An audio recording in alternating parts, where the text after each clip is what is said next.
আসসালামু আলাইকুম। আমি ইসমাত হাসান সুজন, পেশায় একজন চিকিৎসক। আমি শরীয়তপুর থেকে বলছি। আমি চিকিৎসা ফাউন্ডেশনের অধীনে একটি কোর্স করলাম, এসএমপি বা সেফ মেডিসিন প্র্যাকটিস। আমার রোল নম্বর ছিল 072521।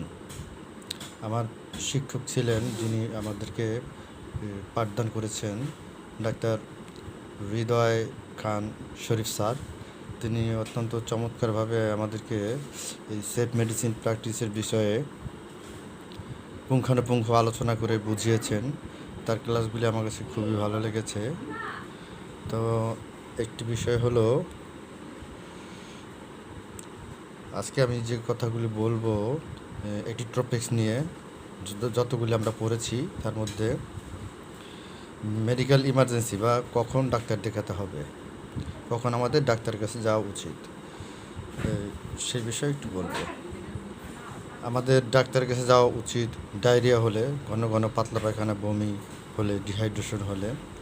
জ্বর হলে আমাদের ডাক্তারের কাছে যাওয়া উচিত যখন জ্বর 3 দিনের মধ্যে না কমে যায়, শরীর দুর্বল থাকে এবং পালস খুব বেড়ে যায়, তখন আমাদের ডাক্তারের কাছে যাওয়া উচিত। তারপরে কাশি, শ্বাসকষ্ট, যদি বারবার ইনহেলার নেওয়া লাগে এবং তাতে যদি কাভার না হয়, শ্বাসকষ্ট কমে না যায়, তখন আমাদের ডাক্তারের কাছে যাওয়া উচিত।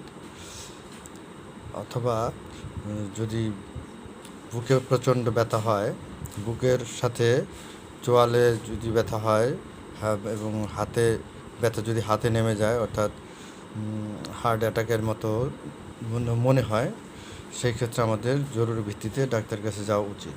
এরকম বহু ইমার্জেন্সি বিষয় আছে যখন আমাদের ডাক্তারের কাছে যাওয়া উচিত, এবং সেটা মেডিকেল ইমার্জেন্সি হিসাবে আমরা ধরে নেব। তো চিকিৎসা ফাউন্ডেশনকে ধন্যবাদ। এইরকম বহু রকমের ছোট ছোট কোর্সের মাধ্যমে মেডিকেলের বহু বিষয়ে তারা শিক্ষা দিয়ে থাকেন।